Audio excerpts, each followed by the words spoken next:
गणगौर व्रत चैत्र शुक्ल तृतीया तिथि को किया जाता है। इस साल चैत्र शुक्ल तृतीया तिथि 21 मार्च यानी आज है।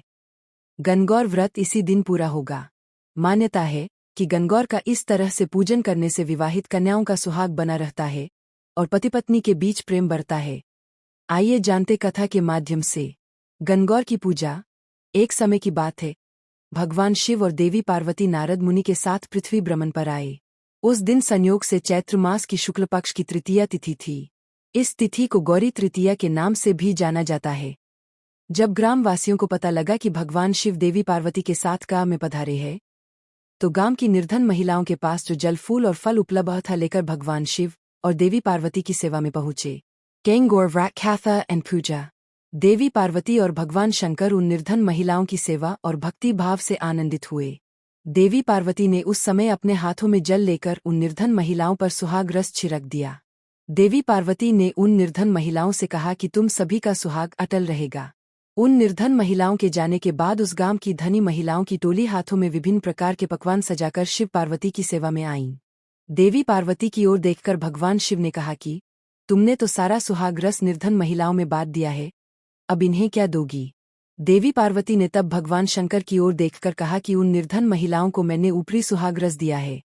इन धनी महिलाओं को मैं अपने समान सौभाग्य का आशीर्वाद दूंगी। इसके बाद देवी पार्वती ने अपनी एक उंगली को काटकर उससे निकलने वाले रक्त को सभी धनी महिलाओं के ऊपर छिड़क दिया।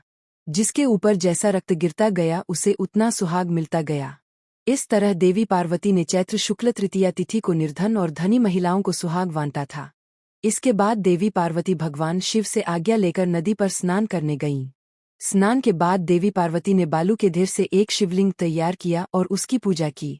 पूजा के बाद देवी पार्वती ने शिवलिंग की प्रदक्षिणा की। इसी समय उस शिवलिंग से शिवजी प्रकट हुए और देवी पार्वती से कहा कि आज के दिन यानी चैत्र शुक्ल तृतीया के दिन जो भी सुहागन महिलाएं शिव और गौरी पूजा करेगी उसे अटल सुहाग प्राप्त होगा। इधर शिवजी की पूजा करते हुए देवी पार्वती को काफी समय हो गया तो वह लौटकर वहां आई जहां पर शिवजी विराजमान थे। देवी पार्वती से भगवान भोलेनाथ ने पूछा कि काफी समय लग गया आने में। देवी पार्वती ने इस पर यह कह दिया कि उन्हें नदी के तट पर भाई और भावज मिल गए थे। उन्होंने दूध भात खिलाया। भगवान शिवजी समझ गए कि देवी पार्वती उन्हें बहला रही है। इस पर शिवजी ने भी कहा कि वह देवी पार्वती के भाई भावज से मिलेंगे और दूध भात खाएंगे। शिवजी देवी पार्वती और नारद जी के साथ नदी तट की ओर चल पड़े। देवी पार्वती ने मन ही मन भगवान भोलेनाथ से प्रार्थना की, हे शिवशंकर मेरी बात का लाज रखना। जब भगवान शिव नदी तट पर पहुंचे तो वहां उन्हें एक महल दिखा। उसमें देवी पार्वती के भाई और भावज थे। कुछ समय तक शिव और पार्वती उस भवन में रहे। फिर देवी पार्वती ने भगवान शिव से कैलाश चलने की जिद की, लेकिन शिवजी जाना नहीं चाह रहे थे तो देवी पार्वती अकेले ही वहां से विदा हो गई। इस पर भगवान शिव को भी देवी पार्वती के साथ जाना पड़ा। अचानक से भगवान शिव ने कहा कि उनकी तो माला वही भवन में रह गई है। नारद जी को शिवजी ने माला लेने के लिए भेजा। नारद जी जब नदी तट पर पहुंचे तो वहां न तो भवन था न देवी पार्वती के भाई भावज थे। उन्हें एक पेड़ पर भगवान शिव का माला लटका मिला। नारद जी माला लेकर शिवजी के पास गए और माला देकर बोले, प्रभु यह कैसी माया है?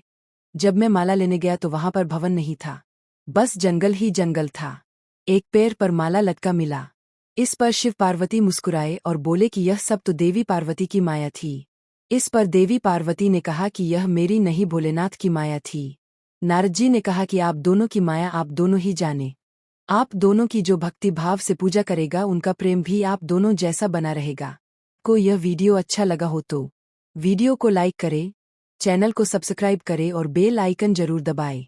धन्यवाद।